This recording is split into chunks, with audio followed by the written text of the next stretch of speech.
আসসালামু আলাইকুম প্রিয় শিক্ষার্থী, আশা করছি তোমরা অনেক ভালো আছো। আজকে আমি তোমাদের জন্য কেমিস্ট্রি পঞ্চম অধ্যায়ের একটি সৃজনশীল সমাধান নিয়ে উপস্থিত হয়েছি। এখানে উদ্দীপক এবং প্রশ্ন দেওয়া আছে। তোমরা দেখতেই পাচ্ছ এখানে তিনটি বেলুনে তিনটি গ্যাস, এবং প্রশ্নে বলা হয়েছে হাইড্রোকার্বন কাকে বলা হয়। খতে বলা হয়েছে নিশাদারকে ঊর্ধ্বপাতিত বস্তু বলা হয় কেন। গতে বলা হয়েছে খ বেলুনে রক্ষিত গ্যাসের বন্ধন জুড়ে ইলেকট্রন সংখ্যা ডায়াগ্রামে একে নির্ণয় করো। ঘয়ে বলা হয়েছে উদ্দীপকে ক, খ এবং গ বেলুনের গ্যাস সমূহকে ব্যাপন হারের অধক্রম অনুসারে সাজিয়ে কারণ ব্যাখ্যা করো। আচ্ছা, আমরা প্রথমে কয়ে আসি। তাহলে কয়ে হাইড্রোকার্বন কাকে বলে। হাইড্রোকার্বন সবাই আমরা জানি কার্বন এবং হাইড্রোজেনের সমন্বয়ে গঠিত যৌগ সমূহকে হাইড্রোকার্বন বলা হয়, যেমন মিথেন, CH4। আচ্ছা, নিঃসাদলকে ঊর্ধ্বপাতিত বস্তু বলা হয় কেন। নিঃসাদল কি এটা আমাদেরকে জানতে হবে। নিঃসাদল হচ্ছে যেসব পদার্থকে তাপ প্রয়োগ করলে কঠিন অবস্থা থেকে সরাসরি বাষ্পে পরিণত হয় এবং শীতলীকরণের জন্য আবার সরাসরি বাষ্প থেকে সরাসরি কঠিন অবস্থায় ফিরে আসে, সেসব বস্তুকে ঊর্ধ্বপাতিত বস্তু বলা হয়। এবং নিঃসাদল অর্থাৎ অ্যামোনিয়াম ক্লোরাইড কে তাপ প্রদান করা হলে কঠিন অবস্থা থেকে, অ্যামোনিয়াম ক্লোরাইড সাধারণ তাপমাত্রায় একটি কঠিন পদার্থ, একে তাপ প্রয়োগ করা হলে সরাসরি বাষ্পে পরিণত হয় এবং শীতলীকরণের জন্য আবার বাষ্প থেকে সরাসরি কঠিন অবস্থায় ফিরে আসে। আর এই কারণেই নিঃসাদলকে ঊর্ধ্বপাতিত পদার্থ বলা হয়। ক্ষয়ে বলা হচ্ছে গয়ে বলা হয়েছে খ বেলুনে রক্ষিত গ্যাসের বন্ধন জোড় ইলেকট্রন সংখ্যার ডায়াগ্রামে একে নির্ণয় করো। খ বেলুনে গ্যাসটি হচ্ছে নাইট্রোজেন গ্যাস। তো নাইট্রোজেন অণুতে সমযোজী বন্ধন বিদ্যমান। যখন দুটি নাইট্রোজেন পরমাণু পাশাপাশি থাকে তখন উভয় পরমাণু তাদের শেষ শক্তি স্তর থেকে তিনটি করে ইলেকট্রন শেয়ার করে সমযোজী বন্ধনে আবদ্ধ হয়, মানে তাদের শেষ শক্তি স্তর অষ্টক পূর্ণ করে নিষ্ক্রিয় গ্যাসের ইলেকট্রন বিন্যাস অর্জন করে। এভাবে এরা নাইট্রোজেন সমযোজী বন্ধন গঠন করে। নাইট্রোজেনের ইলেকট্রন বিন্যাসে আমরা দেখতে পাই শেষ শক্তি স্তরে তিনটি ইলেকট্রন আছে। আর এই তিনটি ইলেকট্রন, নাইট্রোজেন আসলে এটা একটা অধাতু। আমরা জানি আয়নিক বন্ধনের জন্য ধাতু এবং অধাতুর প্রয়োজন। আমি বলতে চাচ্ছি নাইট্রোজেন কেন বা সমযোজী বন্ধন গঠন করছে সেটা নিয়ে।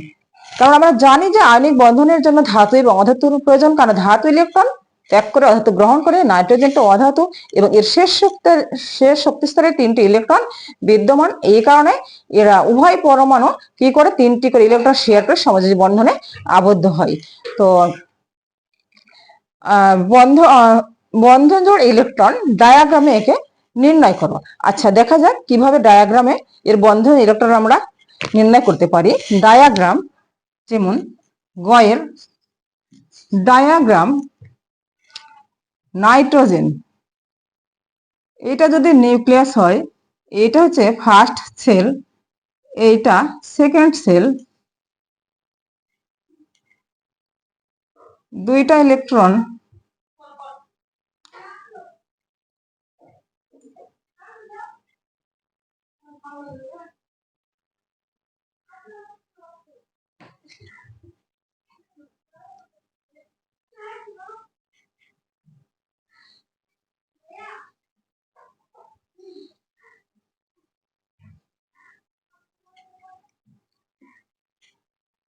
এইটা হচ্ছে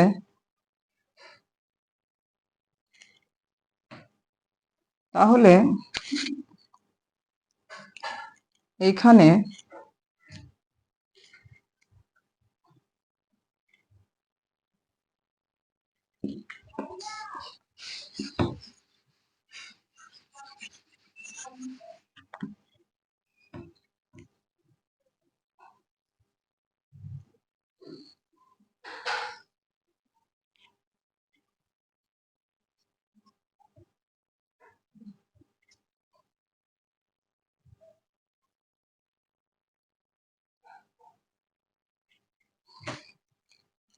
নাইট্রোজেন অণু।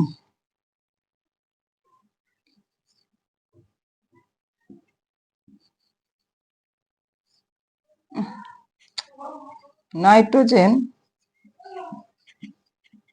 অণুতে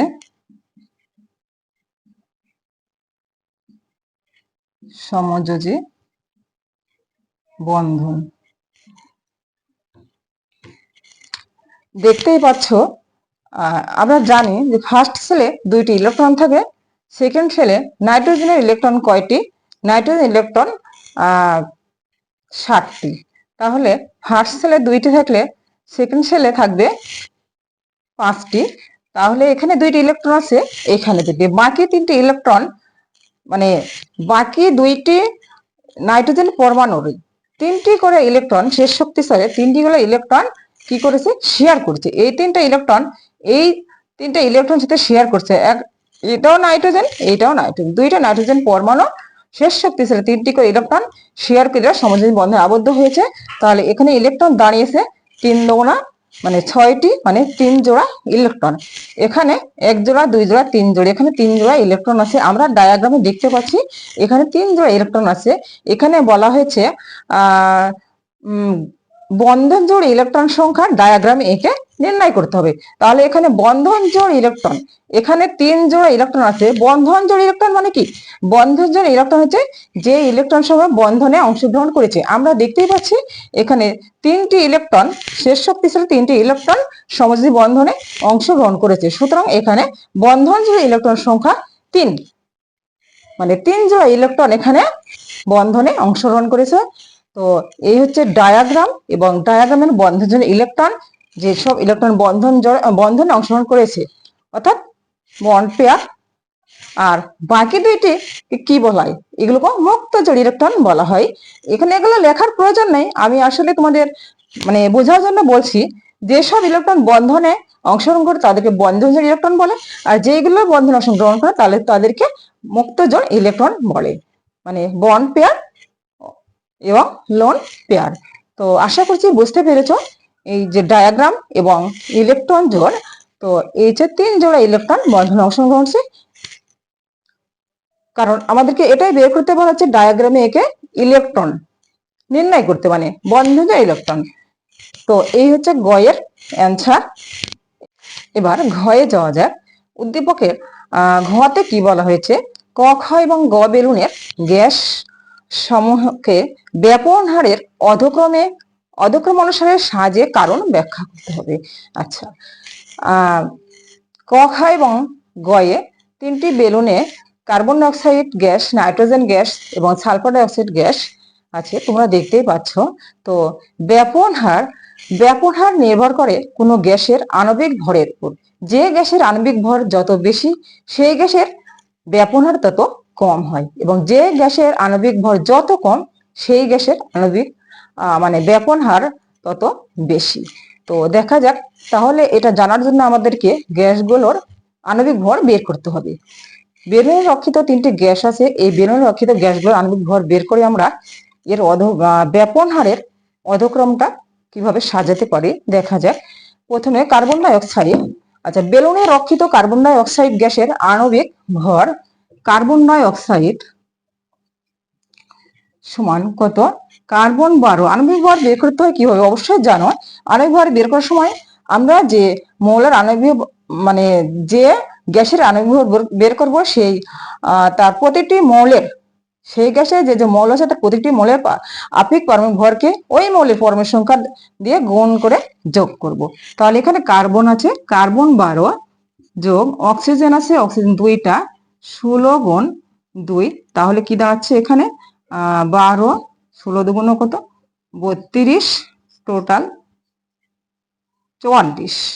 এরপরে বেলুনে রক্ষিত মানে খ বেলুনে রক্ষিত, এটা কি ছিল? ক বেলুনে রক্ষিত কার্বন ডাই অক্সাইড গ্যাসের আণবিক ভর। এরপরে খ বেলুনে রক্ষিত নাইট্রোজেন গ্যাসের আণবিক ভর কত? খ বেলুনে রক্ষিত নাইট্রোজেন গ্যাসের, নাইট্রোজেন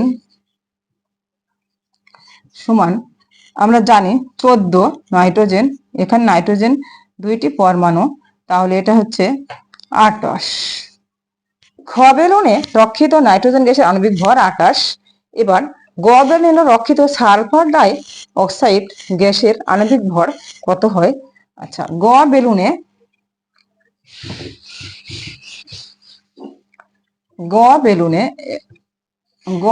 রক্ষিত সালফার ডাই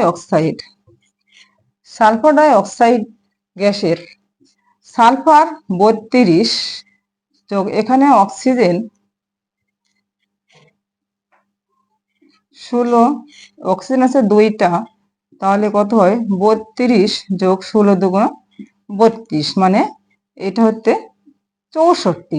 তাহলে আমরা গ বেলুনে কি পেলাম? গ বেলুনে রক্ষিত গ্যাসের আণবিক ভর 64, ক বেলুনে পেলাম 44। তাহলে গ বেলুনে রক্ষিত গ্যাসের আণবিক ভর 64। তো আমি আগেই বলেছি ব্যবহার নির্ভর করে আণবিক ভরের উপর, মানে যে গ্যাসের আণবিক ভর যত বেশি সেই গ্যাসের আণবিক ব্যবহার তত কম, এবং যে গ্যাসের আণবিক ভর যত কম সেই গ্যাসের ব্যবহার তত বেশি। তাহলে আমরা দেখি বেলুনে রক্ষিত 3টি গ্যাসের ব্যবহারকে অর্ধভাবে সাজিয়ে কি পাই। আমরা দেখতেই পাচ্ছি খ বেলুনে নাইট্রোজেন এবং খ বেলুনের আণবিক ভর সবচেয়ে কম, তার মানে খ বেলুনের ব্যবহার হার অবশ্যই সবচেয়ে বেশি হবে। তারপরে কি আছে? ক, এরপরে কয়ে আমরা কত পেয়েছি? 44। তারপরে নাইট্রোজেনের পরে তাহলে 44 আসবে। এরপরে গয়ে পেয়েছি 64, তাহলে সর্বশেষে 64। তাহলে আমরা ব্যাপন হারের অর্ধক্রম অনুসারে সাজিয়ে পাই। ব্যাপন হারের অর্ধক্রম অনুসারে নাইট্রোজেন, তারপরে কি আসবে? কার্বন ডাই অক্সাইড, এরপরে সালফার ডাই অক্সাইড। এই হচ্ছে ব্যাপনের অধক্রম। কেননা নাইট্রোজেনের আণবিক ভর সবচেয়ে কম, এই কারণে এর ব্যবহার সবচেয়ে বেশি। তারপর ছিল কার্বন ডাই অক্সাইড, তারপরে সালফার ডাই অক্সাইড। অবশ্যই বুঝতে পেরেছ, কারণ বুঝতে না পারার এখানে কোনো জায়গা আমি দেখতে পাচ্ছি না। অবশ্যই খুব সহজ জিনিস এবং অবশ্যই তোমরা সবাই বুঝতে পেরেছো। এখন যদি তোমরা বলে যাও বুঝিনি, বোঝার চেষ্টা করতে হবে, নিজের ব্রেনটাকে একটু মানে খাটাতে হবে। না বুঝে ওই যে কথাই বলে না, ঘুমিয়ে মানে জেগে জেগে ঘুমালে তাকে জাগানো যায় না। যদি তোমরা বলো বুঝিনি, আসলে বোঝার চেষ্টা করতে হবে, কারণ এখানে বোঝা না বোঝার কোনো কিছু নাই। পড়তে হবে, বুঝতে হবে তোমাদেরকে, এটাই তো আশা করছি। এই সৃজনশীল সমাধানটা তোমরা বুঝতে পেরেছো, কারণ এখানে কোনো ত্রুটি থাকার কথা নাই। তো যদি কোনো সমস্যা থেকে থাকে তাহলে তোমরা আমাকে কমেন্ট বক্সে লিখবে, এই আশা করছি। তোমরা যারা এসএসসি পরীক্ষা দিবা তাদের উদ্দেশ্যে আমি এখন দুটি কথা বলতে চাই। আর মাত্র কটা দিন বাকি, আশা করছি তোমরা সবাই সুন্দরভাবে প্রস্তুতি নিয়েছো। এই অল্প সময়ে তোমাদের জন্য কি আর বলার থাকে। তো যা হোক, এই কটা দিনকে তবু অবহেলা করা যাবে না। এতদিন যা পড়েছ সেটা এই কটা দিনে সেই সাবজেক্টগুলোকে মানে প্রতিটা সাবজেক্টগুলোকে ভাগ করে নিয়ে প্র্যাকটিস কমপ্লিট করতে হবে। প্র্যাকটিসটাই মেন, মনে রাখতে হবে। কারণ যেই আগে যেটাই পড়ো না কেন সেইগুলো যদি এখন প্র্যাকটিস করতে না পারো, ধরে রাখতে না পারো, তাহলে কখনোই ভালো ফল আশা করা যায় না। তো এই অল্প সময়ের জন্য এটা ভেবো না যে আর মাত্র কটা দিন, পড়াশোনা তো ভালো হয়নি, এখন পড়ে কী করব। কিন্তু না, এই অল্প সময়টায় তোমার কাছে অনেক বড়, এটা ভাবতে হবে, বিশ্বাস রাখতে হবে, নিজের প্রতি বিশ্বাস রাখতে হবে। এবং এই অল্প সময়টাকে অনেক বড় সময় ভেবে সামনে এগিয়ে যেতে হবে। মানে তোমাদের যে জীবনে এগিয়ে যাওয়ার একটা প্রথম ধাপ, আর মাত্র কয়েকটা দিন তোমাদের এসএসসি পরীক্ষা শুরু হতে যাচ্ছে। এই প্রথম ধাপ আমাদেরকে অবশ্যই জয়ী হতে হবে, এইটা তোমাদের মাথায় রাখতে হবে এবং নিজের প্রতি বিশ্বাস রাখতে হবে।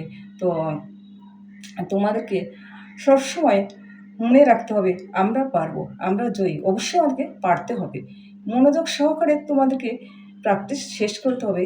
মনে রেখো যে যতই ক্ষুদ্র সময় হোক না কেন, 2-3 ঘন্টার কনসেন্ট্রেট পড়াশোনাও তোমাদের কনফিডেন্স বিল্ড করতে পারে।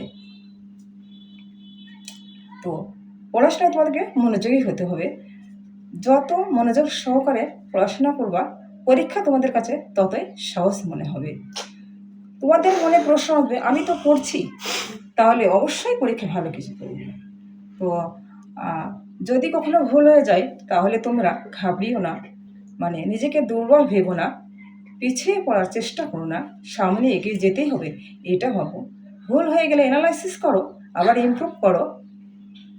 যেখান থেকে ভুল করেছো, মানে যেখানে ভুল করেছো সেখান থেকে শেখো, আবার শিখো।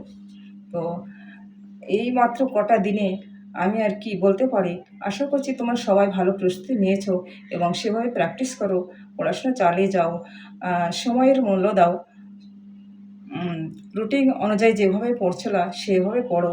এখন একটি মিনিটও মানে নষ্ট করো না। তো এই আর কি, সবাই ভালো থেকো, সুন্দরভাবে পরীক্ষা দিও, সবাই জয়ী হওয়া। এই সফল পথ মানে তোমাদের জীবন পথে অবশ্যই তোমরা এগিয়ে যাওয়া, এই আশা ব্যক্ত করে শেষ করছি। আর তোমরা সবাই ভালো থেকো। Thank you.